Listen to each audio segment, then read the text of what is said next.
शाबाश। बिस्मिल्लाहिर्रहमानिर्रहीम। क्लियर है आवाज़? कोई इशू तो नहीं है? Any distortion?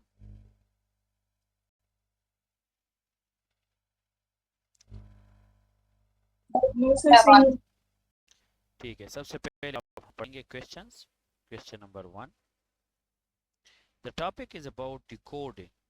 We have to decode different questions. Decoding of the question, the very first session जो हमने कवर करना है, we have to decode different questions.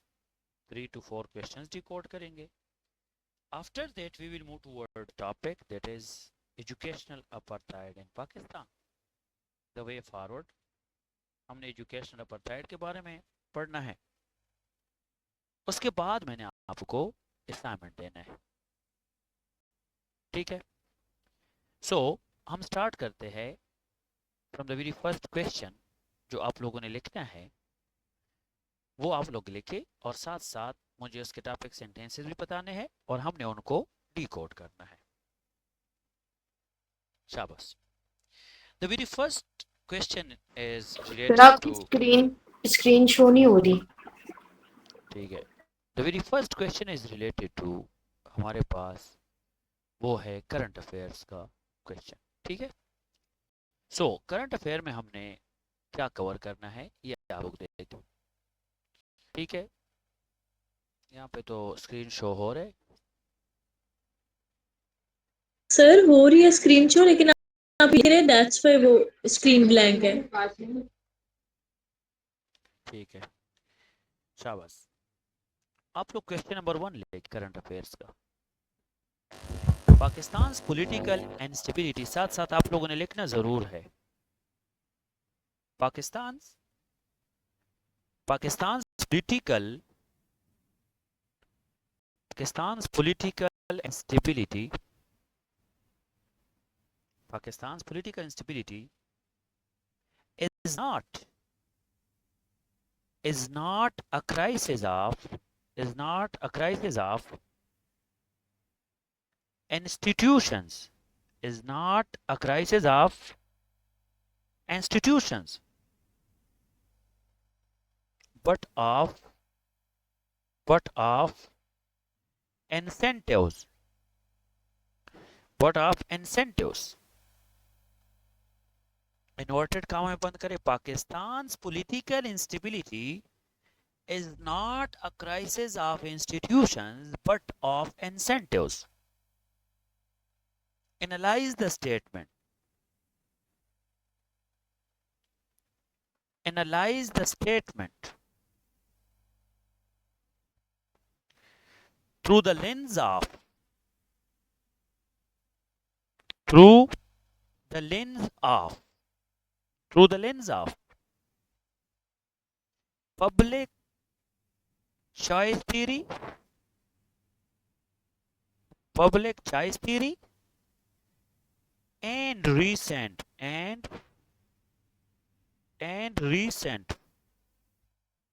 coalition politics, and recent coalition politics। I repeat, Pakistan's political instability is not a crisis of institutions but of incentives। Analyze this statement through the lens of public choice theory and recent coalition politics। शाबाश। अनादिल है class में? Yes sir. शाबाश, इसको decode कर लो।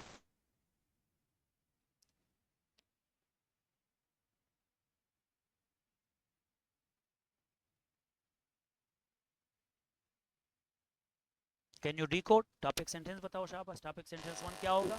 Yes sir. Sir हम first topic sentence लिखेंगे कि crisis due to incentives, political instability and crisis due to incentives.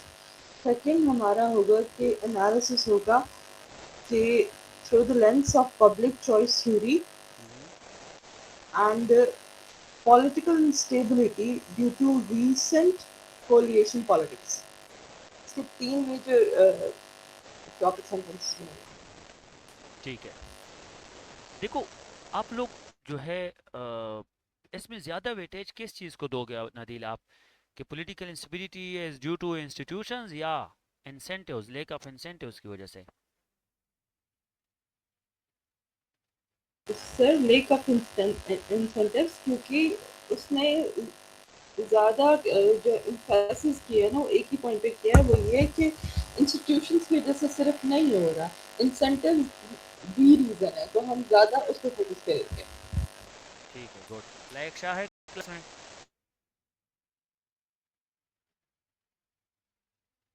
Like Shah, decode कर लो इसको।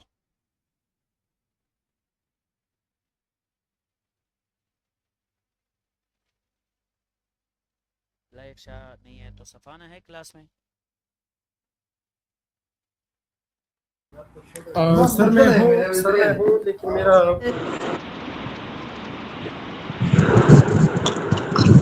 है, फिर सफाना आप कर ले अगर लाइक शाह का इशू है। ठीक है सफाना आप कर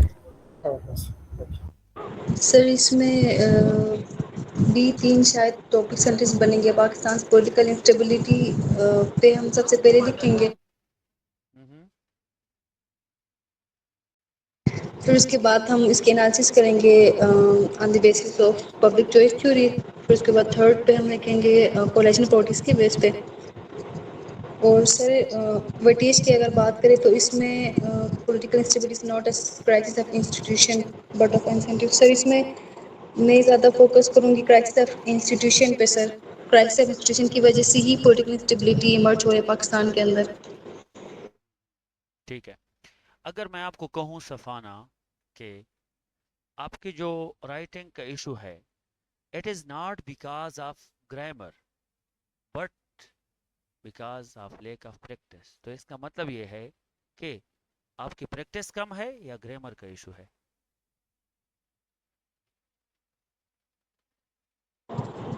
सर ग्रामेटिकल इश्यूज भी हो सकते हैं और प्रैक्टिस की कमी की वजह से भी। नहीं, आप चीज को नहीं समझ रहे। अगर मैं कहूँ सफाना की writing is not because of grammar, it is not because of grammatical issues but because of lake of practice. But lake of practice, तो आपने बट से पहले वालों को वेटेज ज्यादा देना है या बट के बाद? बाद वाले को तो सर। ये आप फिर क्यों कह रहे हो कि मैंने क्राइसिस ऑफ इंस्टीट्यूशन पे ज्यादा लिखना है? ये जो अभी अनादिल ने बात की वो ठीक की ना, कि इंसेंटिव्स की बात है, तो आपका स्टांस ये होगा टॉपिक सेंटेंस 1 कि Pakistan political instability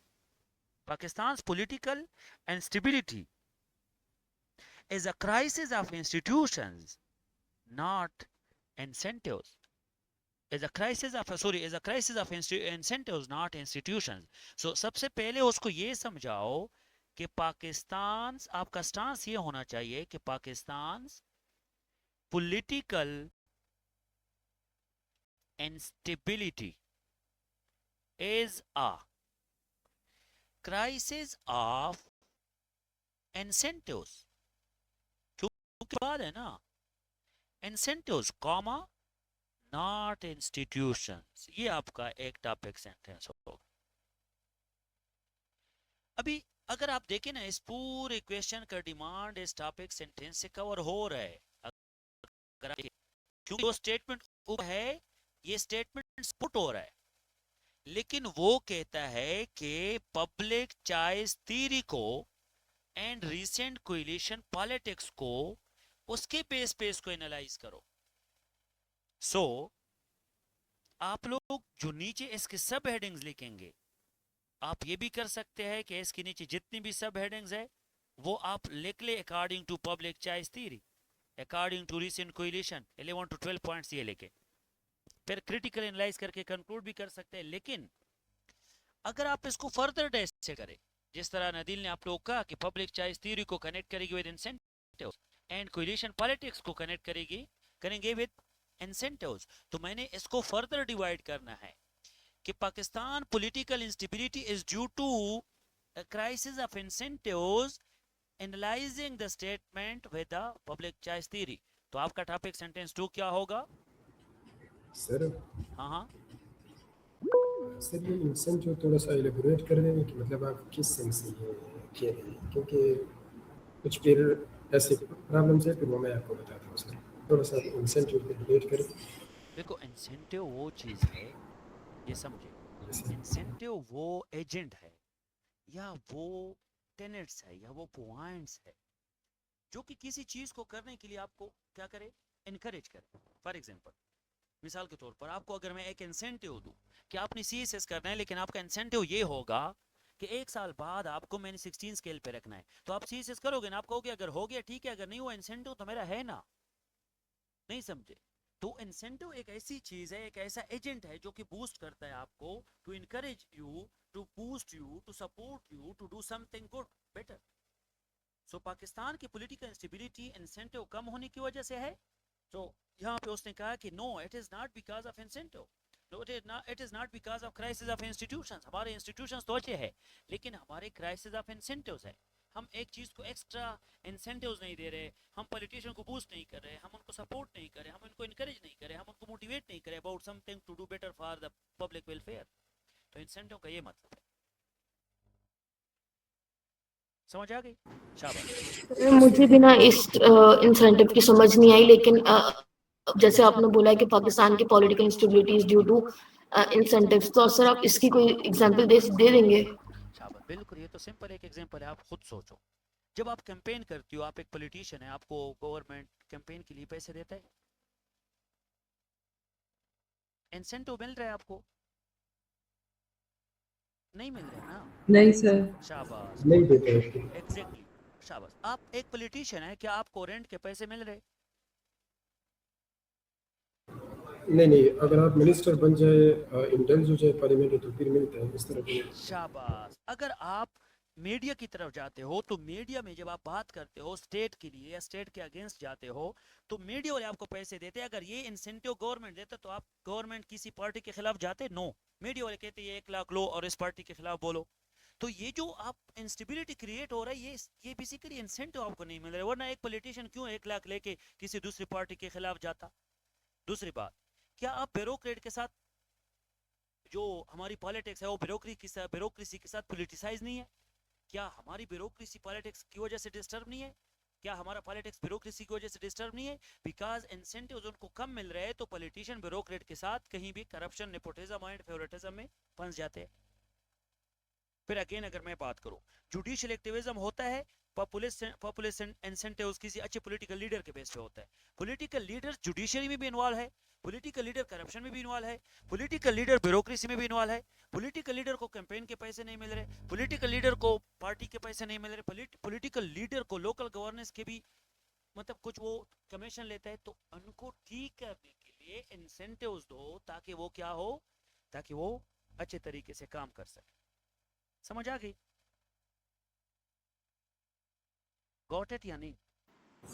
okay sir. देखो एक बात बताऊं, ये खदीजा आप इसके अगेंस्ट भी जा सकती है, लेकिन यह है कि इस क्वेश्चन में नहीं जा सकती। वो कह रहे कि you have to take a chance of not because of crisis of institution but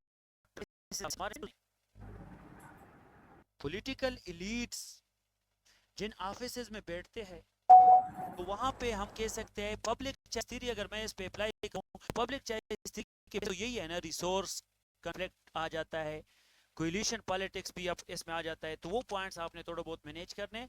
और यहाँ पे क्वेश्चन मुश्किल नहीं है, मुश्किल तब बन जाता है जब आप पब्लिक चॉइस थ्योरी को करोगे, पब्लिक चॉइस थ्योरी को यहाँ पे इंप्लीमेंट करोगे, क्वेश्चन यहाँ से मुश्किल बनेगा। वो मैं अभी समझाऊंगा कि कैसे करना है। देखो आपका पहला स्टांस के लिए ये सवाल है। अभी इस क्वेश्चन में ये लिखना है, टॉपिक 10 लिखो, analysis of political instability in Pakistan because of lack of incentives on the basis of public choice theory। ये आपका टॉपिक सेंटेंस 2 हो गया, जिसके पॉइंट 6 to 8 होने चाहिए। ये आपका एक ही पॉइंट होना चाहिए, स्टांस वाला। स्टांस के बाद ये टॉपिक सेंटेंस 1 से वेटेज टॉपिक 2 पे दोगे, क्योंकि ये आपने स्टांस लिया, आपने उसको बताया कि इंसेंटिव्स नहीं है। अभी ये इंसेंटिव्स नहीं है, इसको मैंने एनालिसिस करना है with respect to public choice theory. ये मेरे तकरीबन 50% ये क्वेश्चन है। पब्लिक चॉइस थ्योरी का क्या ताल्लुक है लेक ऑफ इंसेंटिव्स के साथ? पब्लिक चॉइस थ्योरी को आप लोगों ने अभी यहाँ पे थोड़ा समझना है, और पब्लिक चॉइस थ्योरी को कनेक्ट करना है विद द पॉलिटिकल इंस्टेबिलिटी इन पाकिस्तान। अभी यहाँ पे पब्लिक चॉइस थ्योरी है क्या? देखो, अगर मैं पब्लिक चॉइस थ्योरी की बात करूं, ठीक है, तो पॉलिटिको इकोनॉमी आपने पढ़ी होगी, पॉलिटिको इकोनॉमी। यहां पे आपने एक पॉइंट लिखना होगा, पॉलिटिको इकोनॉमी। पॉलिटिको इकोनॉमी क्या होता है पता है? Application of economic principles in politics. Application of economic principle in politics. इसके साथ साथ पब्लिक चॉइस थ्योरी में आपने बिहेवियर्स देखना है, किसका? वोटर्स का। वोटर्स का बिहेवियर देखे, वोटर्स का बिहेवियर देखे। अभी वोटर्स के बिहेवियर के साथ पॉलिटिशियंस का बिहेवियर देखे, पॉलिटिशियंस का बिहेवियर, पॉलिटिशियंस का बिहेवियर देखना है, इलेक्टोरल कॉलेज का देखना है, इलेक्टोरल सिस्टम देखना है, पॉलिटिकल पार्टीज देखना है, ब्यूरोक्रेट्स इसमें आते हैं। फॉर्म 45 फॉर्म 47 की बात ब्यूरोक्रेट असिस्टेंट कमिश्नर करता है। तो उनके जो चॉइसेस है, वो चॉइसेस ये पब्लिक के इंटरेस्ट के लिए है या पॉलिटिशियन के इंटरेस्ट के लिए है? भी आप लोग मुझे बताएं, आप लोगों ने इलेक्शन वगैरह देखे हैं। तो ये जो पब्लिक चॉइस थ्योरी के मुताबिक voters, politicians, electoral college, electoral system, election commission, bureaucracy, bureaucrats, इनका जो सिलेक्शन क्राइटेरिया है, ये पब्लिक के लिए है या सेल्फ सेंटर्ड है, सेल्फ इंटरेस्ट सेंटर्ड है? मुझे बताए। ये तो सेल्फ इंटरेस्ट सेंटर्ड है। तो इसका मतलब है कि पब्लिक चॉइस थ्योरी ये कह रहा है कि अगर आपका वोट देने वाला है या वोट लेने वाला है, अगर आपका पॉलिटिशियन वोट मांगता है या पब्लिक वोट देता है, आपका सिलेक्शन इलेक्शन कमीशन करता है या इलेक्टेड होते हैं, आपकी ब्यूरोक्रेट दस्तखत फॉर्म 45 फॉर्म 47 पे करते हैं या वो होते हैं, पॉलिटिकल सिस्टम या पॉलिटिकल पार्टीज डाइवर्स है या पॉलिटिसाइज है, पॉलिटिसाइज है। तो पब्लिक चॉइस थ्योरी के मुताबिक ये लेक ऑफ इंसेंटिव्स की वजह से, लेक ऑफ इंसेंटिव्स की वजह से पब्लिक पे भी इसका प्रेशर है और पॉलिटिशियन पे भी इसका प्रेशर है, और उसका डायरेक्ट इफेक्ट गवर्नमेंट पे होता है, उसका डायरेक्ट इफेक्ट सिलेक्शन क्राइटेरिया पे होता है। इलेक्शन सही नहीं होता, आप बजट हो,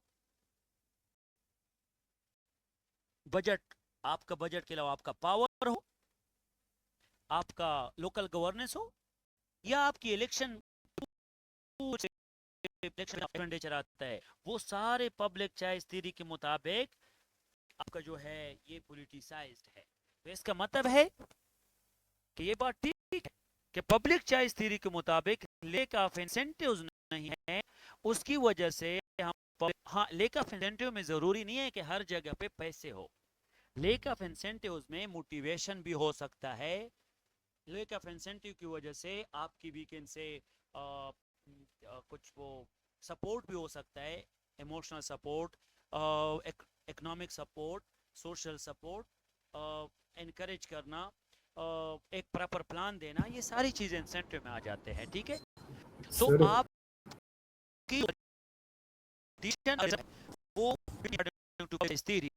वो लोगों को सपोर्ट नहीं करना चाहते, वो सिर्फ वोट बैंक तक में होते हैं, उनको आप सिर्फ वोट तक नजर आते हैं, जब एक दफा वो सिलेक्ट हो जाता है तो आपको नजर ही नहीं आते, तो पॉलिटिकल इंस्टेबिलिटी है। सेकेंडली, आपका इलेक्शन कमीशन पॉलिटिसाइज है, आप ब्यूरोक्रेट को पॉलिटिसाइज करते हैं, आपका पॉलिटिकल लीडर भी, मैं कह सकता हूँ, वो उसमें मुलविस हो जाता है इलेक्शन सिलेक्शन प्रोसेस में। तो ये सारे है, not in context of economy but also encourage करना, सपोर्ट करना, इमोशनल लोगों को सपोर्ट करना, शाबाश। तो तो ये पब्लिक चॉइस थ्योरी के बेस पे सेल्फ इंटरेस्ट सेंटर्ड पॉलिसीज बन जाते हैं। सेल्फ इंटरेस्ट उनका पहले होता है, चॉइस उनका इतना नहीं होता, पब्लिक इंटरेस्ट इनका नहीं होता।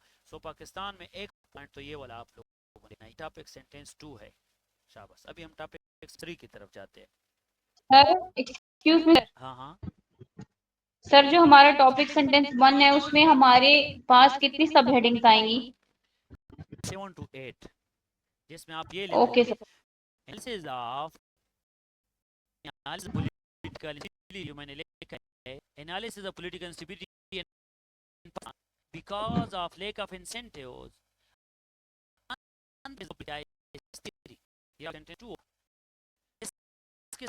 पे आप अभी आ जाए तो टॉपिक 3 यही है कि हाउ, अब मैं थोड़े वर्ड चेंज करूं टॉपिक सेंटेंस 3 के। हाउ coalition government,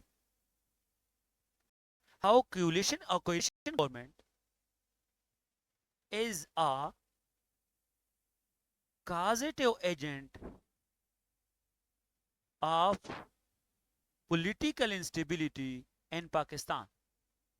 कि coalition government किस तरह एक political instability के लिए एक प्लेटफॉर्म है। 8 सब कैसे देने, फिर टॉपिक सेंटेंस 3 के बाद 4 लिखे, क्रिटिकल एनालिसिस, फिर टॉपिक सेंटेंस 5 वो कंक्लूजन, वो तो ऑलरेडी है। समझे अभी बात को। जब भी हम बात करते हैं कोएलिशन गवर्नमेंट के, तो यहाँ पे एक वी कैन से मेजॉरिटी जब नहीं होती, किसी भी एक पार्टी की मेजॉरिटी नहीं होती, वो दूसरी पार्टी के साथ मिलता है और एक गवर्नमेंट क्या करता है, बनाता है। सो a coalition government is when several political parties cooperate। उनका जो डोमिनेंस है वो रिड्यूस हो जाता है। एक पार्टी के पास मेजॉरिटी नहीं होती तो ले ऑफ मेजॉरिटी की वजह से वो का एक डोमिनेंट होती है, तो उसकी वजह से फिर पॉलिटिकल इंस्टेबिलिटी की तरह है। सो पाकिस्तान में पॉलिटिकल इंस्टेबिलिटी का जो दूसरा काज है वो हमारे पास lack of dominant party, lack of majority because of coalition government, जो कि 2-3 पार्टी आपस में कोऑपरेट करते हैं। सो उसका मेन रीजन ये होता है कि किसी एक पार्टी के पास मेजॉरिटी नहीं होती, 2/3 मेजॉरिटी में कोई एक पार्टी नहीं आती, तो वो जब एक पार्टी ए और बी आपस में मिल जाते हैं 2/3 मेजॉरिटी में, फिर अपने गवर्नमेंट बनाते हैं जिसको कोएलिशन गवर्नमेंट कहते हैं। और ये एक बेस है पॉलिटिकल इंस्टेबिलिटी के लिए। किसी भी time vote of no confidence आ सकता है, किसी भी टाइम आपकी असेंबली टूट सकते हैं, किसी भी टाइम आप डिस्टर्ब हो सकते हैं। सो ये आपका टॉपिक सेंटेंस 3 और फिर follow by critical analysis and conclusion. इस क्वेश्चन के डिकोडिंग में कोई इशू तो नहीं है? No sir. शाबाश। Any question? शाबाश। अभी लिख ले क्वेश्चन नंबर 2, करंट अफेयर का क्वेश्चन है।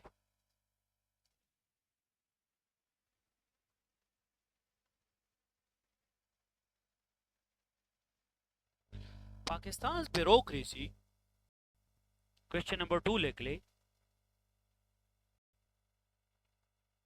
Pakistan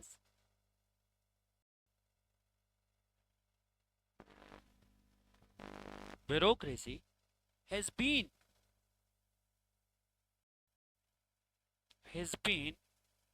both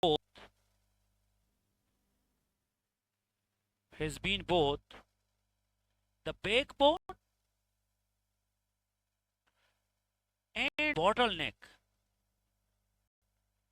and bottleneck of governance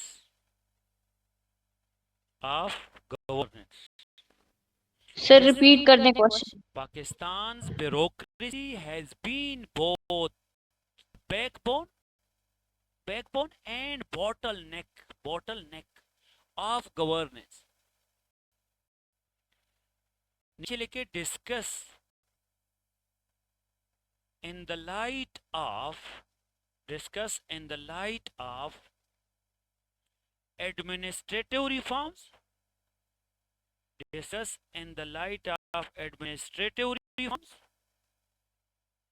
and political interference and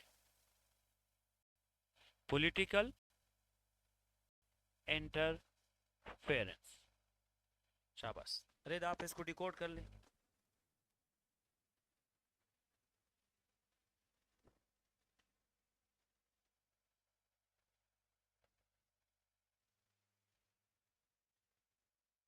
रेदा नहीं है तो तिहरी में क्लास में क्या है? जी सर, अस्सलाम वालेकुम सर। वालेकुम सलाम। तिहरी में इसको डिकोड कर लो। सर इसमें पहली हेडिंग लिखेंगे कि Pakistan bureaucracy as the backbone under या in the light of administrative reforms. फिर इसको पॉलिटिकल इंटरफेरेंस की लाइट में डिफाइन करेंगे, फिर उसको एज अ बॉटल नेक दोनों के साथ कर लेंगे। ठीक है। टॉपिक कुछ बताएं सर, सब हेडिंग्स नहीं बता रहे। सब हेडिंग नहीं, टॉपिक सेंटेंस 1 बताओ। शाबाश। Defining discussing Pakistan's bureaucracy as the backbone in the light of administrative reforms. Good. और फिर Pakistan's bureaucracy as the bottleneck of governance in the light of administrative reforms. शाबाश, गुड। और ये फिर interference क्यों बोल रहे हो? ये क्या बोल रही हूँ ये पॉलिटिकल इंटरफेरेंस का वर्ड। सर, वो बाद में करेंगे उसको डिफाइन। फिर यही जो है ना एज द बैकबोन और bottleneck in the light of political interference कर लेंगे। शाबाश, एक्सीलेंट। अभी good good, excellent. Topic sentence कितने? 4। Pakistan bureaucracy has been the backbone of governance in the context of administrative reforms and political interference। एक साथ भी लिख सकते हो। फिर टॉपिक सेंटेंस सर ये ज्यादा बड़ा नहीं हो जाएगा? फिर टॉपिक सेंटेंसेस में हम क्या किस किस को डिफाइन करेंगे? ठीक है, मैं आपको समझा देता हूँ, टेंशन ना ले। वो दो तरीके हैं, दो सेंटेंस ले।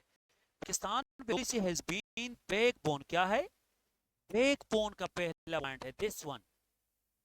बैकबोन ऑफ गवर्नेंस है, backbone of governance in the context of administrative reforms and political interference. मतलब मैंने सब हेडिंग में administrative reforms and political interference एक साथ लिखने हैं टॉपिक सेंटेंस 1 में। समझ आ गया?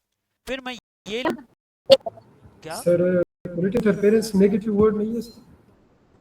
हाँ एग्जैक्टली, ये आपने बहुत अच्छी बात की कि backbone in the context of political interference तो आप यहाँ पे नहीं लिख सकते, इसको आपने सेपरेट लिखना है। बहुत अच्छा क्वेश्चन आपने किया है, गुड। अभी आप क्या करना है कि यहाँ पे सही बोल रही थी आपको। बिल्कुल सही बोल रहे थे आप। Pakistan bureaucracy has been the backbone of governance in the context. क्या होगा? Political interference. यहाँ पे आपने नेगेटिव बात लिखनी है, ठीक है? शाबाश। अभी आप ये कर सकते हो कि टॉपिक सेंटेंस 3 को अगेन डिवाइड करो 2 में। किस तरह? Pakistan bureaucracy has been the bottleneck of governance. Backbone की जगह लिखो Pakistan bureaucracy has been the bottleneck governance in the context of political सबसे पहले एडमिनिस्ट्रेटिव रिफॉर्म्स। आप 4 लिखो। Pakistan bureaucracy has been the bottleneck of governance in the context of political interference। ये आप इसके वर्ड को चेंज कर सकते हैं, इन वर्ड्स को। ये टॉपिक सेंटेंस 1 है, ये 2 है, मैंने डायसेक्ट किया। फिर टॉपिक सेंटेंस 3 में बॉटलनेक आ जाएगा और टॉपिक सेंटेंस 1 में बैकबोन आ गया। अभी मुझे एक बात बताए, क्या इसके एक दूसरा पैटर्न हो सकता है? कोई बता सकता है इसका कोई दूसरा पैटर्न? सर हम इसको इस तरह से भी लिख सकते हैं ना, सबसे पहले अगर हम इसकी मेन हेडिंग बनाएं कि अंडरस्टैंडिंग ऑफ द ब्यूरोक्रेसी इन पाकिस्तान, सबसे पहले हम उसको मीनिंग बता दें। अगर हम इसकी दूसरी हेडिंग ये बनाएं इसमें कि how the Pakistan bureaucracy as the backbone of the governance, दूसरी हेडिंग हम ये बना दें। और अगर हम इसमें इसको अलग से करें तो एक वो बॉटल नेक वाला था, तो Pakistan bureaucracy as the bottleneck of the governance, 3 headings हमने बना दी। फिर आगे आपने बात की एडमिनिस्ट्रेटिव रिफॉर्म्स की बात की है, तो फिर अगर हम इसकी आगे हेडिंग बना दें कि what are the administrative reforms in the Pakistan, वो एक हेडिंग बना दें और फिर बस आगे हम उसकी रिकमेंडेशंस अगर लिखते हैं। देखो आप एडमिनिस्ट्रेटिव रिफॉर्म का एक सेपरेट हेडिंग वो उसका कह रहे हो ना आप, जी सर। अरे ना वो आपका इशू ये है, ये डिमांड नहीं है। आपने एडमिनिस्ट्रेटिव रिफॉर्म्स को सामने रख के आपने ये बताना है कि इज द बैकबोन, ये आपका कॉन्टेक्स्ट है। फिर पॉलिटिकल इंटरफेरेंस को आप सामने रख के ब्यूरोक्रेसी इज द बैकबोन, यहाँ पे जो चीज मैं समझाना चाहता हूँ वो आप लोग, जो मैंने कहा कि एंगल से कर सकते हो वो कर सकते हैं, वो वर्ड करने हैं because other word is a negative word, so negative word का ये होना चाहिए कि ब्यूरोक्रेसी है ऑफ गवर्नेंस। जब एक चीज की पॉलिटिकल इंटरफेरेंस एक नेगेटिव वर्ड है तो बैकबोन क्यों आएगा? तो क्या इस वर्ड को कोई चेंज कर सकता है? क्योंकि this is a negative point. दूसरी बात मैंने लिखा कि Pakistan bureaucracy is the bottleneck of governance in the context of political interference, तो ये पॉलिटिकल इंटरफेरेंस हो रहा है, तो पॉलिटिकल इंटरफेरेंस में फिर बॉटलनेक कैसे होगा? तो अगेन इन दो वर्ड्स को, इन दो टॉपिक सेंटेंसेस को अदर वे में कौन लिख सकता है? शाबाश, जो नेगेटिव बना दे। सर पॉलिटिकल इंटरफेरेंस की वजह से बैकबोन डिस्टर्ब होगा। हाँ तो आपने की हेडिंग किस तरह बनाना है कि पॉलिटिकल इंटरफेरेंस, ऐसा लिखिए कि political interference political interference is an impediment in the way of strong bureaucracy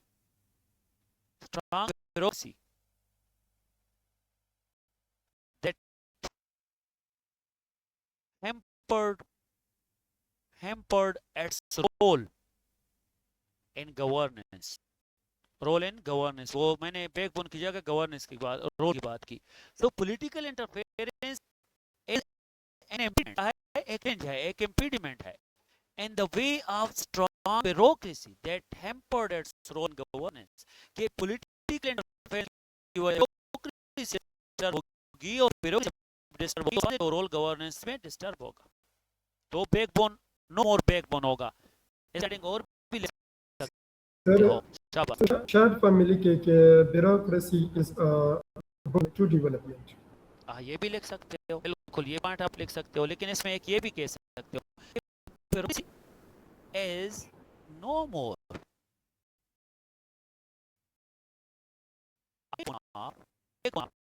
governance owing to what? Political interference. Got it? समझ आ गया कि मतलब आप लोगों ने पॉलिटिकल इंटरफेरेंस को सामने रखे, समझे बात को, पॉलिटिकल इंटरफेरेंस को सामने रखे ब्यूरोक्रेसी को जो गवर्नेंस में रोल है वो डिस्टर्ब करे, या किस तरह पॉलिटिकल इंटरफेरेंस, समझे किस तरह पॉलिटिकल इंटरफेरेंस, शाबाश, किस तरह पॉलिटिकल इंटरफेरेंस ब्यूरोक्रेसी का बैकबोन जैसा रोल डिस्टर्ब कर रहा है। एक ये पॉइंट है। दूसरा पॉइंट, जिस तरह आपने ये कहा कि जिस तरह लायक शाह ने कहा कि सर हम डायरेक्ट भी लिख सकते हैं, तो लायक शाह जब आप डायरेक्ट लिखोगे तो उसका एक तरीकाकार है, वो ये है,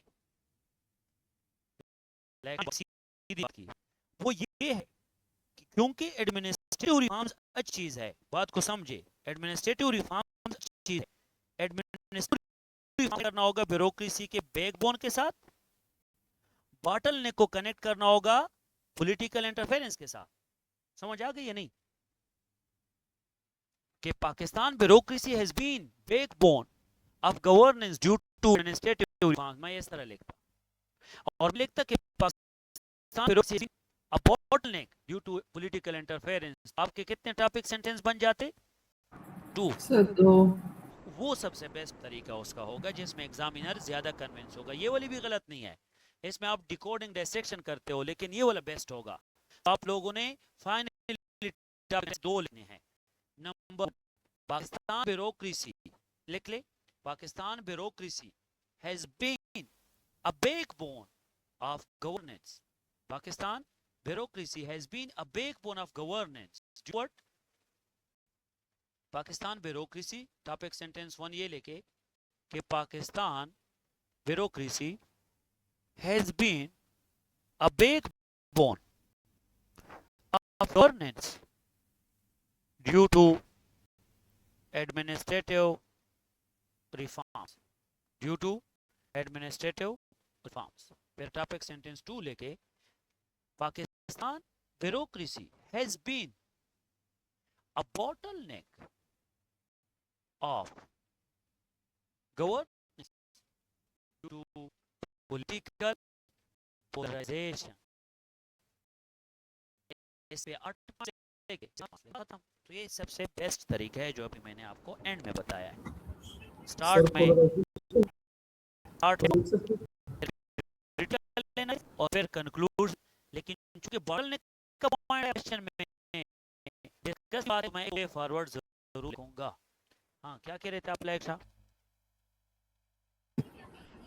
आपने एक वर्ड बोला political, due to political polarisation.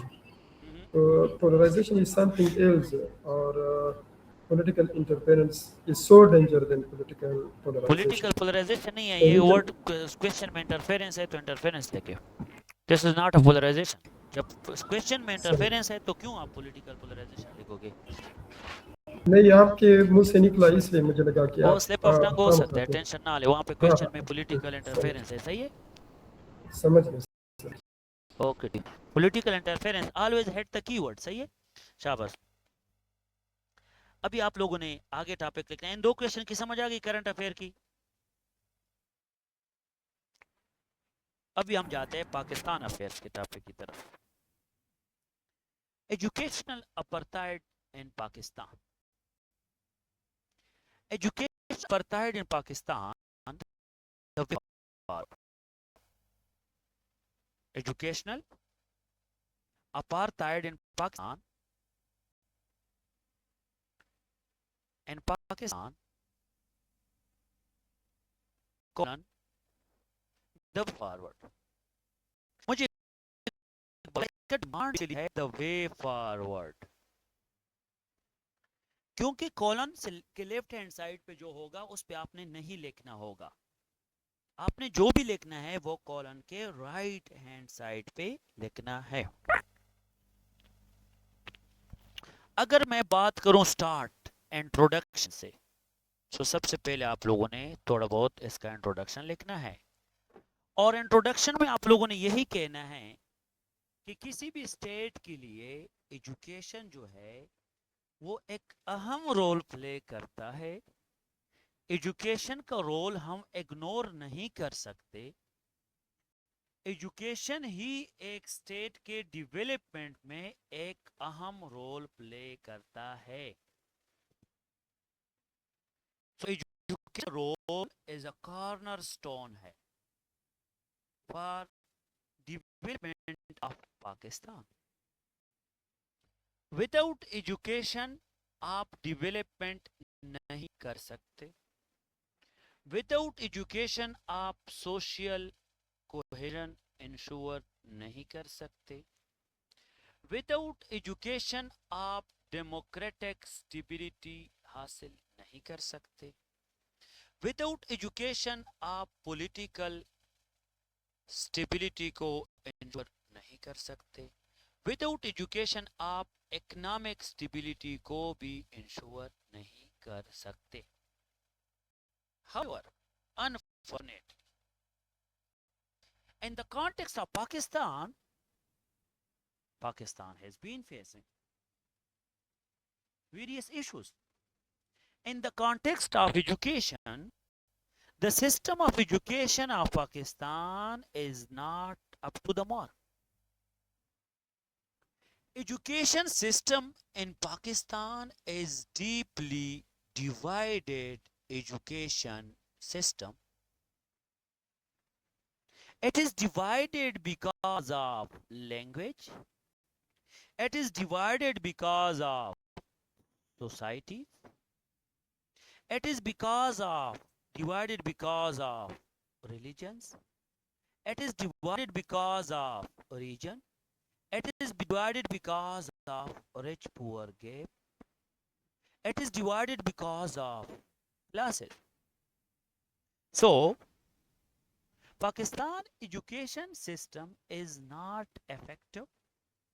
It has failed to inculcate sufficient skills. It has failed to ensure knowledge-based education. It is because of divided education. And divided education ये आपको पता है ये इन फैक्टर्स की वजह से है. So पाकिस्तान कॉन्टेक्स्ट में एजुकेशनल अपार्थाइड एक क्रिटिकल इशू है और इसको एड्रेस करना भी जरूरी है. और ये जो टॉपिक है इसमें आप लोगों ने एड्रेस करने की बात ज्यादा करनी है, वे फॉरवर्ड ज्यादा बताने हैं. इंट्रोडक्शन में आप लोगों ने ये कहना है कि it is important to ensure single national curriculum.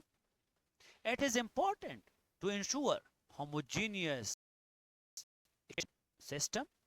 It is important to implement Article 25A manner ताकि हम education address करें. So it is important to eliminate extremism. It is important to eliminate division. It is important to address ethnic issues, ethnic divisions को खत्म करे, ethnic issues के खत्म, language issues को खत्म करे, religious division को खत्म करे, religious extremism को खत्म करे, फिर rich poor gap खत्म करे, फिर हम अपने एजुकेशन सिस्टम को सिंगल नेशनल करिकुलम के बेस पे इफेक्टिव पॉलिसीज को इंश्योर करे. सो it is need of the hour to address education apartheid. Education system of Pakistan is a divided education system with various loopholes, and it is ineffective. It is ineffective because of polarization.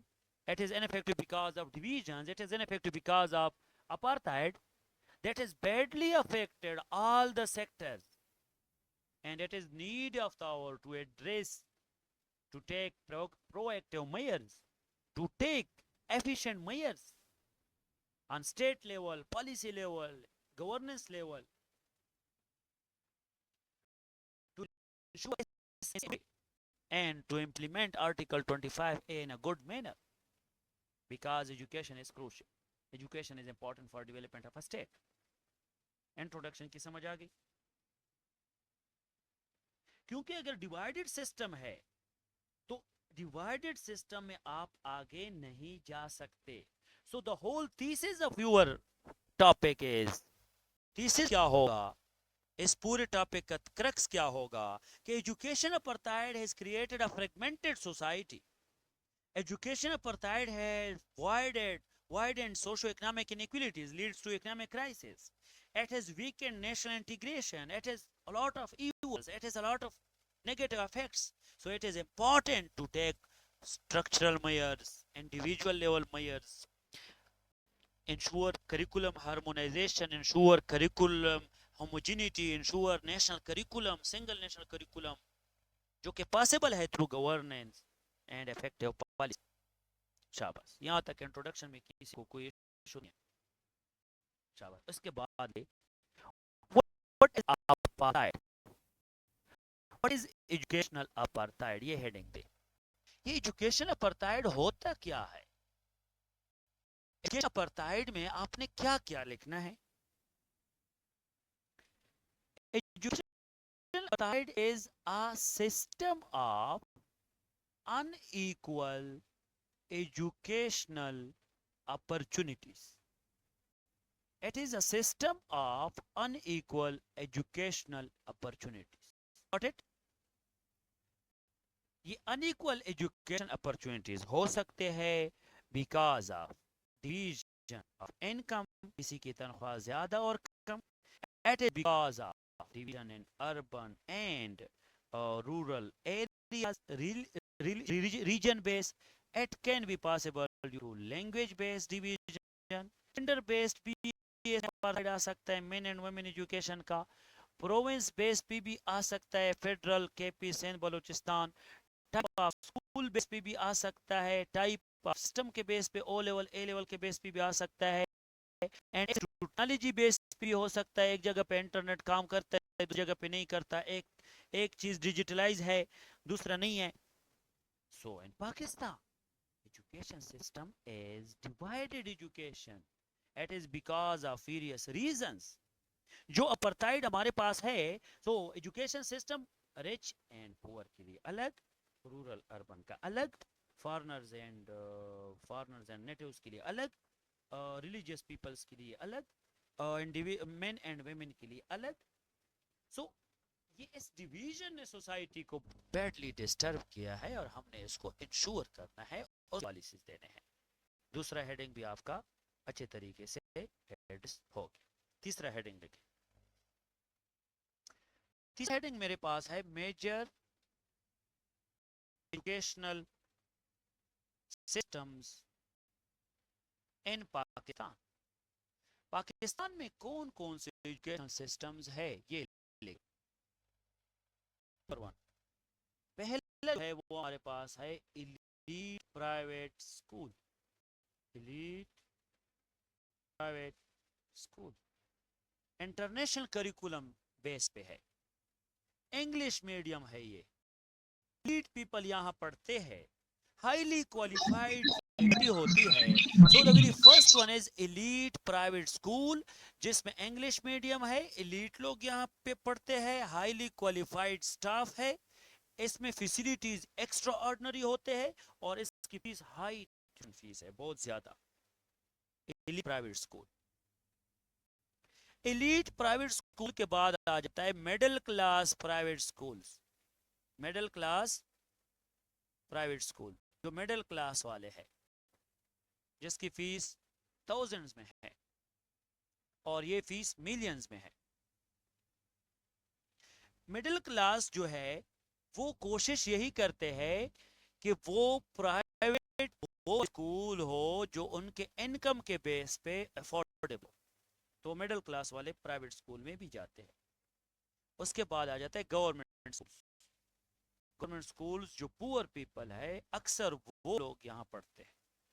ये Urdu medium होता है, limited resources होते हैं, teachers की shortage भी होती है, unqualified teachers भी होते हैं, स्किल्ड टीचर भी होते हैं, पुअर इंफ्रास्ट्रक्चर भी होता है, अकाउंटेबिलिटी भी उनकी नहीं होती. सो इसका मतलब ये हो गया कि आपके जो एजुकेशन अपार्थाइड है, education apartheid is because of what, because of diversity and education system of Pakistan, जिसमें गवर्नमेंट सिस्टम भी आ जाता है. उसके बाद आ जाता है मदरसा सिस्टम. मदरसा सिस्टम है, जो मदरसा सिस्टम है वो कौन सा है ये आप समझे. मदरसा सिस्टम कौन सा होगा? Yes, you are audible. ठीक है. हम कहाँ पे पहुंचे थे? वो सॉरी बीच में वो तो नहीं. हाँ चलो क्लास के टाइम तो वो नहीं लगे. एक सेकंड. शाबाश. आप लोग बताइए कहाँ तक पहुंचे थे, क्या एक्सप्लेन कर रहा था? हाँ डिवीजन. अभी जो है सिस्टम में हमारे पास गवर्नमेंट सिस्टम भी है और मदरसा सिस्टम भी है. अगर हम एजुकेशन सिस्टम को देखें, पाकिस्तान के एजुकेशन सिस्टम को देखें, तो ये एजुकेशन सिस्टम जो है ये कितना डिवाइडेड है. फाइनली हमारे पास आ जाते हैं non government organization based institutions, NGOs. NGOs वाले लोगों को पढ़ाते हैं. एनजीओज स्कूल्स भी है, वो वहाँ पे ऑर्फन्स को पढ़ाते हैं, तो हमारे पास इन सारों करिकुलम भी डिफरेंट है। करिकुलम डिफरेंट है, इसका मतलब है कि पाकिस्तान एजुकेशन में डाइवर्सिटी है, पाकिस्तान का एजुकेशन डिवाइड है, पाकिस्तान के एजुकेशन में अपार्थाइड है, और पाकिस्तान के अपार्थाइड एजुकेशन के बहुत ज्यादा नेगेटिव इफेक्ट्स है। इन नेगेटिव इफेक्ट्स में क्या है? नंबर 1, इस एजुकेशन सिस्टम के डिवीजन की वजह से सोसाइटी में बहुत सारे इवल्स जर्मिनेट हो सकते हैं।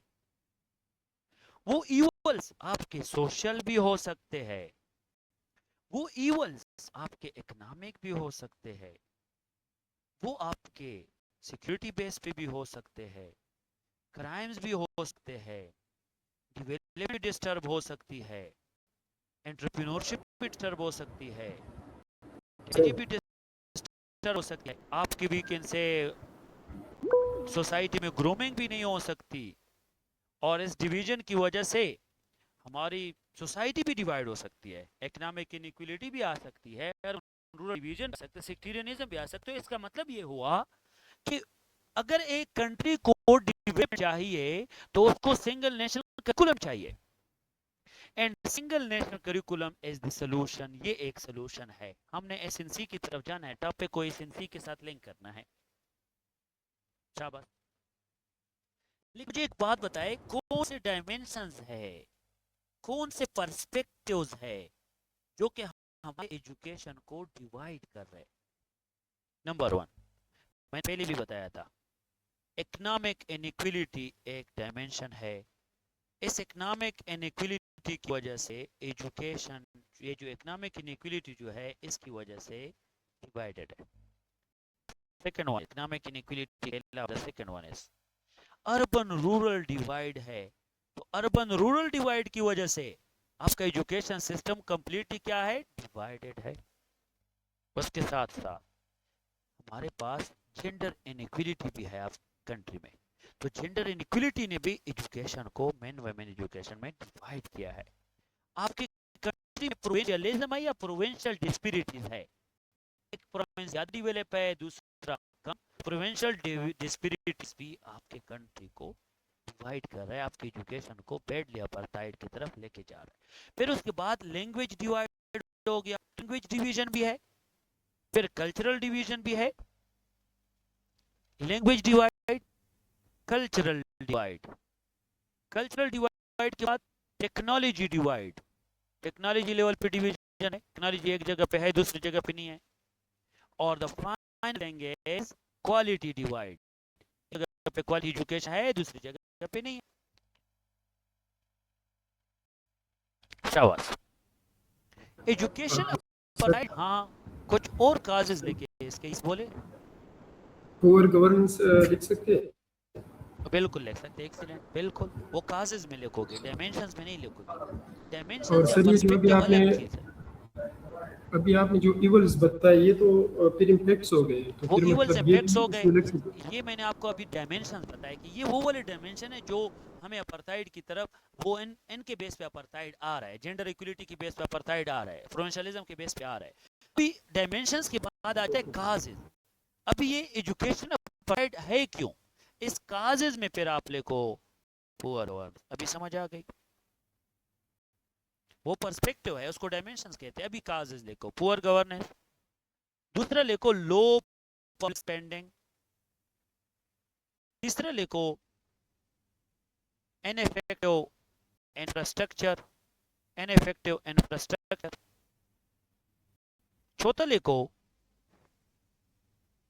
lack of technical staff, lack of technical staff, curriculum fragmentation, curriculum fragmentation, और पॉवर्टी भी है, पॉवर्टी के बेस पे भी डिवीजन है। पॉपुलेशन ग्रोथ भी है, दिन ब दिन लोग बढ़ते जा रहे हैं, तो उसकी वजह से गवर्नमेंट जो है वो सपोर्ट इसमें भी तो political interference, political instability, politicization, बिल्कुल लिख सकते हो, गुड, शाबाश। अभी हमने क्या करना है, अभी हमने कोशिश ये करनी है कि इस एजुकेशनल अपार्थाइड को एड्रेस, क्या कॉजेस रिपीट कर दें। ठीक है, मैं रिपीट करता हूँ। Causes में first poor governance, the second one is technical staff की कमी होती है, the third one curriculum fragmented है, the fourth is low public expenditure या spending, the fifth one is insufficient infrastructure या ineffective या poor infrastructure। उसके बाद आ जाता है पॉपुलेशन ग्रोथ बढ़ा है, जिसकी वजह से स्टूडेंट ज्यादा हो रहे हैं, गवर्नमेंट पे बर्डन है कि 25 को सही से इंप्लीमेंट करे, और ये बढ़ रही है जिसकी वजह से लोग गवर्नमेंट स्कूल की तरफ जाते हैं, पॉलिटिसाइजेशन ऑफ इंस्टीट्यूशंस है या पॉलिटिसाइजेशन ऑफ एजुकेशन सेक्टर है, पुअर पॉलिसीज की वजह से, ये सारे वो काजेज है। अब बात वे फॉरवर्ड पे जाने, तो आपका वे फॉरवर्ड क्या है, इस एजुकेशन से को ठीक करना है, इस डाइवर्स एजुकेशन, अपार्थाइड एजुकेशन को ठीक करने के लिए the very first one is हमने इंक्रीज करना है, we have to increase education budget, increase education budget. Education के लिए अभी भी 2.1% बजट है, हमें चाहिए कि इसको हम 4% लेके जाए। एक कोड था, तालीम को 4 दो, कौम को सुधारो। ये जब मैं एफईसी में था सोचा ये 4 का क्या मतलब है, इस पे सर्च किया, इसका मतलब 4% बजट 2009 की बात है। 2009 से लेकर 2026 के एंड तक ये एजुकेशन कार नहीं मिला है, समझ आ गई, 4% बजट अभी तक नहीं मिला। सो टीचर की क्वालिटी डिस्टर्ब हो जाएगी, इंफ्रास्ट्रक्चर डिस्टर्ब है क्योंकि बजट नहीं है। उसके बाद सर बजट 1.7 है, आई गेस 1%, गुड, ठीक है। अभी uniform minimum standard, uniform curriculum ensure करो,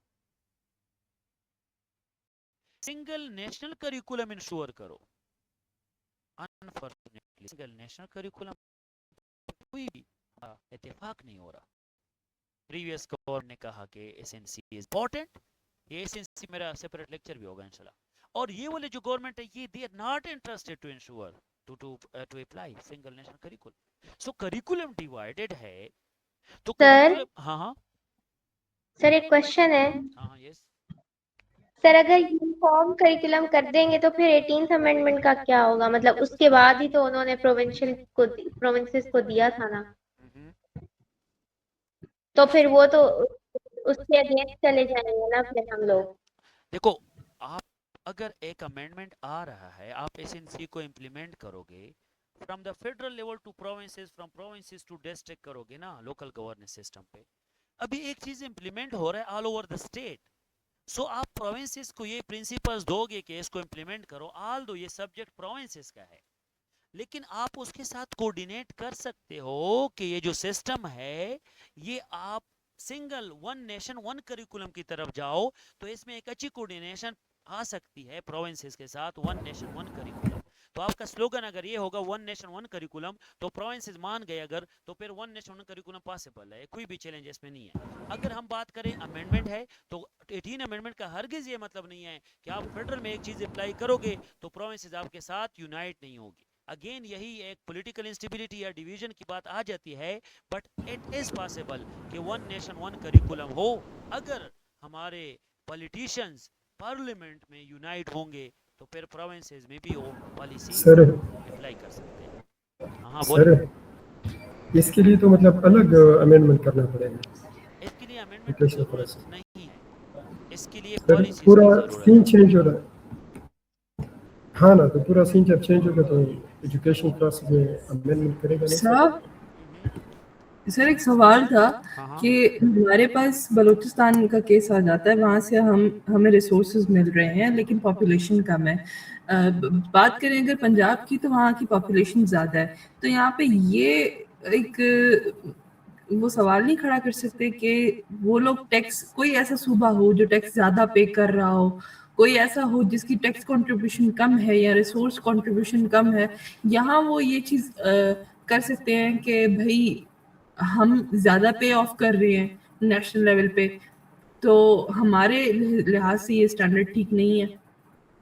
देखो, स्टैंडर्ड अलग बात है। आप standard A level O level का रखो, या आप स्टैंडर्ड प्राइवेट स्कूल का रखो, इलीट प्राइवेट का भी रखो, नहीं समझे। आप प्राइवेट का रखो, इलीट प्राइवेट का रखो, मदरसा सिस्टम रखो, गवर्नमेंट रखो, करिकुलम सेम ले आओ। आप नहीं समझे। पंजाब वाले स्टूडेंट्स अगर अच्छे तरीके से पढ़ रहे, बलूचिस्तान वाले सही से नहीं पढ़ रहे, तो वहाँ पे कम्पिटिटिव एग्जाम में उनकी डिवीजन आ जाती है। मदरसा सिस्टम में एक दो बंदे कभी सीएसएस में एक दो कहीं आ जाते हैं, क्योंकि वहाँ पे एक डिफरेंस आ रहा है करिकुलम का। बेशक प्राइवेट स्कूल हो, बेशक आपकी गवर्नमेंट स्कूल हो, मदरसा सिस्टम हो, लेकिन करिकुलम सेम हो, सिलेबस सेम हो, नहीं समझे। सिलेबस तो सेम हो सकता है, बेशक अगर वो कहे कि हमने प्राइवेट में पढ़ाना है या बजट हमारा है या हमने एक्स्ट्रा पैसे देने हैं, स्टूडेंट्स पे इन्वेस्ट करना है, ट्यूशन देना है, वो दे बेशक, लेकिन करिकुलम सेम हो। समझ आ गई? ओके यस सर, इसमें हम ये कोट कर सकते हैं जिस तरह एचएससी ने अभी मास्टर्स के एडमिशन्स के लिए ये अनाउंसमेंट की है कि एचएससी कंडक्ट करेगा टेस्ट मास्टर्स के एडमिशन के लिए, चाहे आपको किसी भी यूनिवर्सिटी में जाना हो, तो यहाँ उस चीज़ को कोट कर सकते हैं। एग्जैक्टली आप कोट कर सकते हैं कि वी नीड रिफॉर्म्स, कि हायर एजुकेशन कमीशन जो है वो इस चीज़ पे काम करे। जिस तरह भी आप लोगों ने कहा कि सर हमें अमेंडमेंट्स चाहिए, तो अमेंडमेंट से ज़्यादा रिफॉर्म्स की तरफ आप जाओगे। ठीक है, नया पाकिस्तान स्लोगन आप लोगों ने देखा होगा, नया पाकिस्तान। नया पाकिस्तान के स्लोगन में एसएनसी था या नहीं? एसएनसी में वन नेशन वन करिकुलम की बात थी या नहीं? और एसएनसी के बेस पे हम ये सोच रहे। देखो एक बार बताऊं, आपकी क्रिटिकल थिंकिंग पंजाब की स्टूडेंट की क्यों ज्यादा है? क्योंकि उनका करिकुलम क्रिटिकल लेवल पे है ना। आपका वही स्टूडेंट बलूचिस्तान में काबिल स्टूडेंट होता है, उनका करिकुलम क्रिटिकल एनालिसिस बेस पे नहीं है, तो फिर तो वो स्टूडेंट आगे नहीं जा सकता। बेशक वो गवर्नमेंट स्कूल में पढ़े, लेकिन करिकुलम क्रिटिकल थिंकिंग बेस पे हो, प्रोजेक्ट बेस्ड असेसमेंट हो, तो फिर वो आगे जा सकता है। समझ आ गई? तो सिंगल नेशनल करिकुलम इसका एक ऑथेंटिक सॉल्यूशन है। शाबाश, समझ आ गई। और फिर ट्रेनिंग इंस्टीट्यूशंस भी इंश्योर करो। ठीक है। एक और चीज, टीचर्स रिफॉर्म्स ले आओ। रिफॉर्म्स, मेरिट बेस्ड रिक्रूटमेंट होनी चाहिए, मेरिट बेस्ड रिक्रूटमेंट। जो रिक्रूटमेंट प्रोसेस उसको थोड़ा ठीक कर लो। और मुझे एक बार बताया हमने, जो केवी वाले में जो उन्होंने बीएड खत्म किया, उन्होंने जितने भी बेस वाले हैं वो रिक्रूटमेंट में एसएसटी में आ सकते हैं, जनरल सेक्टर में। तो रिक्रूटमेंट में सारे एमफिल वाले भी आए हैं, बीएस वाले आए हैं, पीटीसी टीचर वाला कांसेप्ट खत्म हो गया। तो ये बात सही है ना कि आप रिक्रूटमेंट में रिफॉर्म्स ले आओ। दूसरी बात, करिकुलम रिफॉर्म, ये बहुत ये इसके साथ कनेक्ट करे, ये वाला पॉइंट, करिकुलम रिफॉर्म्स। और ये रिफॉर्म्स कहां पे ले आए? बात पे हमें क्रिटिकल थिंकिंग बेस सिलेबस ले आना है, जिसमें क्रिटिकल थिंकिंग हो। हमने सिविक एजुकेशन भी इसके साथ इंश्योर करना है, ताकि मोरल, सोशल, पॉलिटिकल आइडेंटिटी। हमने साइंटिफिक बनाना है एजुकेशन सिस्टम को। हमने अपने एजुकेशन में डिजिटलाइजेशन की तरफ जाना है, डिजिटलाइजेशन की तरफ। और हम एजुकेशन में विमेन को प्रायोरिटी देनी है। और हमने अपने एजुकेशन को प्रोजेक्ट बेस्ड बनाना है। Project means practical means experimental, और लर्निंग रेमिंग ना हो। शाबाश। अगर मैं सॉल्यूशन दूं तो we have to improve rural areas. हमारे रूरल एरियाज का मसला बहुत ज्यादा है। Rural areas improve rural education को इंप्रूव किस तरह? You have to build more and more schools. और फिर कोशिश करो, रिक्रूट करो लोकल टीचर्स को, recruit more and more teachers, more and more local teachers. Sir एक सवाल था। हाँ हाँ। सर हमारे पास जिस तरह से एथनिकल डाइवर्सिटी है बहुत ज़्यादा पाकिस्तान में। तो हम ये भी जब हम एजुकेशन की बात करते हैं या सिंगल करिकुलर की बात करते हैं तो हमारा एक चैलेंज ये भी आता है कि वो सामने कि भाई आईटी जो है उसको एक थ्रेट है, वो एलिमिनेट हो रही है, हमारा कल्चर इससे इफेक्ट होता है। तो हम उस चीज़ को कैसे यहाँ पे टैकल करें कि एक एथनिक वैल्यूज भी कायम रहें और वो ग्रो भी करे, उसके साथ साथ हम एक मॉडर्न एजुकेशन की भी तरफ ले जाएं उनको। देखो, अगर मैं बात करूं रूरल एरियाज की, अभी रूरल एरिया के पॉइंट को भी कर रहे थे, अगर मैं बात करूं रूरल एरियाज की, अगर मैं बात करूं बलूचिस्तान की, अगर मैं बात करूं थोड़ी बहुत सिंध में कहीं पे और कहीं पे ईस्टर्न पंजाब में, तो ये बहुत आपकी बात सही है कि ये मसला आ रहा है। लेकिन इस मसले की वजह से लोगों की एजुकेशन डिस्टर्ब है, वो नहीं चाहते। वो जो आप है, नवाब है, चौधरी है, वो नहीं चाहते कि लोग एजुकेट हो। वो यहाँ पे ये कंटेक्स्ट आ रहा है सामने, ये इम्पीडिमेंट आ रहा है, तो फिर लीगल एक्शन चाहिए। फिर हमें क्या चाहिए? Legal action. लेकिन अगर आपकी बात है कि उनकी कल्चर डाइवर्सिटी डिस्टर्ब हो रही है, कल्चर मर्ज हो रहा है, हमें कल्चर की जो एक बात बताऊं, हमने सिंगल नेशनल करिकुलम में कोई ऐसी चीज नहीं होनी चाहिए जो कि उनके कल्चर को हेट करे। में कोई ऐसी बात नहीं है कि उनके कल्चर को हम हेट करेंगे या उनका कल्चर कंप्रोमाइज होगा। एक चीज आ सकती है, उनकी सोवरेनिटी डिस्टर्ब हो सकती है, उनकी जो पावर डिस्टर्ब हो सकती है, उनकी डिस्टर्ब हो सकती है।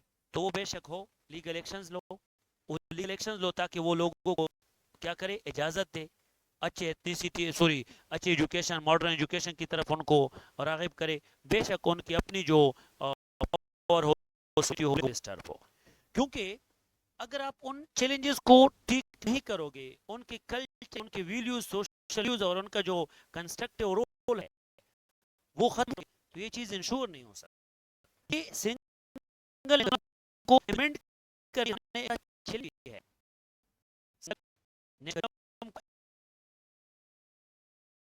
इम्प्लीमेंट का सामने बड़ा चैलेंज भी है जो हमारे सामने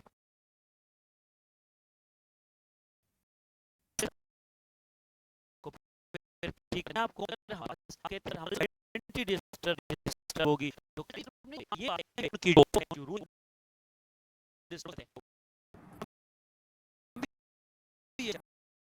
वो जो उनके सर लैंग्वेज का पीरियड तो सिंगल करिकुलम में भी होगा, मींस के आप पंजाबियों का पंजाबी हो लैंग्वेज गया। का तो देखो, एक बार बताओ, सिलेबस में एक होता है लैंग्वेज। हाँ ना, तो ये जो पूछ रही है लैंग्वेज को ठीक कैसे कर रहे हैं? आपका करिकुलम में, आपकी स्कूल में सिलेबस कौन सा मीडियम? उर्दू। आपके मदरसा सिस्टम में उर्दू, आपकी प्राइवेट स्कूल्स में इंग्लिश या ए level.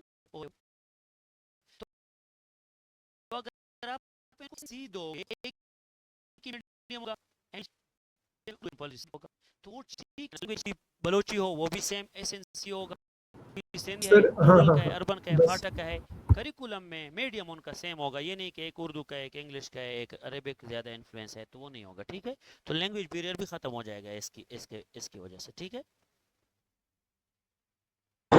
So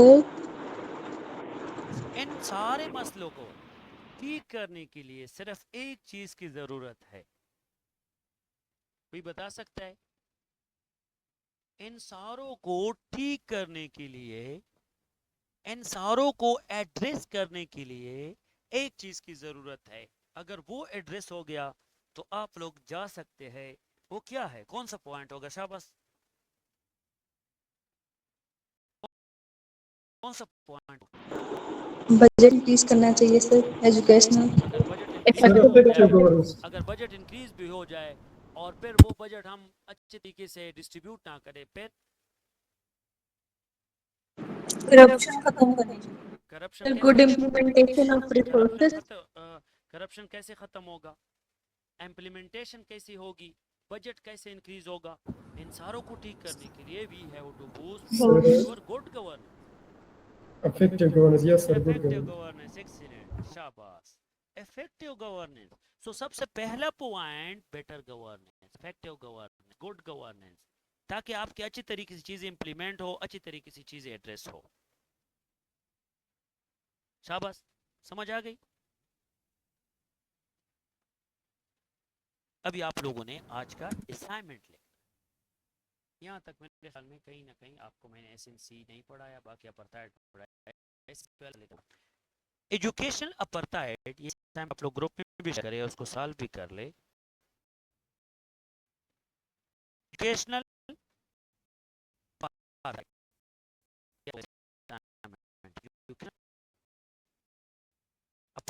the big obstacle is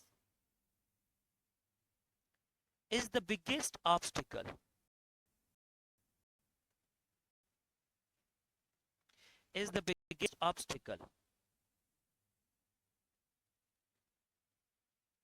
to development of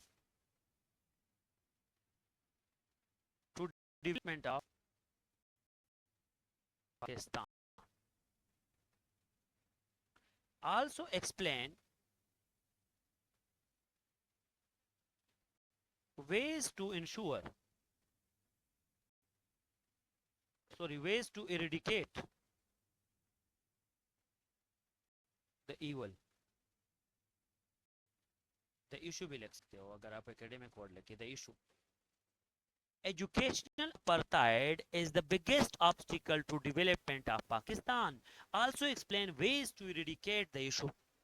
कितने टॉपिक सेंटेंस है इस क्वेश्चन असाइनमेंट है आप लोगों ने, एक स्टूडेंट ग्रुप में भी भेज दे, ठीक है? रहमत इलाही है क्लास में? रहमत इलाही नहीं है क्लास में? चलो सर इसको क्या करना है फिर से बताएं प्लीज। इसके टॉपिक सेंटेंसेस कितने हैं? Okay sir. सर से हमने ये ग्रुप में भेज वो दो। Education apartheid is the biggest obstacle to development of Pakistan. Also explain ways to eradicate the issue. कितने टॉपिक सेंटेंसेस है? सर 3 शाबाश, कौन कौन? educational apartheid हम define कर देंगे, then the second one is how educational apartheid is the biggest obstacle in the development of Pakistan, then third there are some possible you can say recommendation or some ways to eradicate the educational apartheid. देखो Alina, Yes sir. Mind में रखो, जी sir. बहुत important बात बता रहा हूँ। जब आपको मैं कहूँ जी। ना टॉपिक सेंटेंस, प्रीवियस भी आपने एक टॉपिक सेंटेंस में आपने सेकेंडरी हेडिंग डाला, आप ओके मैं सर। कहूँ टॉप सेंटेंस तो कोशिश करे आपने मेन डिमांड को टेकल करना है। देखो मैं अगर एजुकेशन अपार्थाइड पे पहले लिखूँ ना तो एक से ज्यादा पैराग्राफ तो नहीं लिख सकता ना, एग्जैक्टली सर। तो मैंने टॉपिक सेंटेंस का है, टॉप सेंटेंस मींस डिमांड, तो मेरे पास इसमें डिमांड क्या है जो पूछ रहा है? Topic Ways. Sentence 1, this one जो रेड मार्कर पे लिखा है, Yes sir. Education apartheid is the biggest obstacle to develop, and the जी। Second one ways. तो मेरे कितने टॉपिक सेंटेंस हो गए? 2 शाबाश, 2 दो topic sentence 1 and topic sentence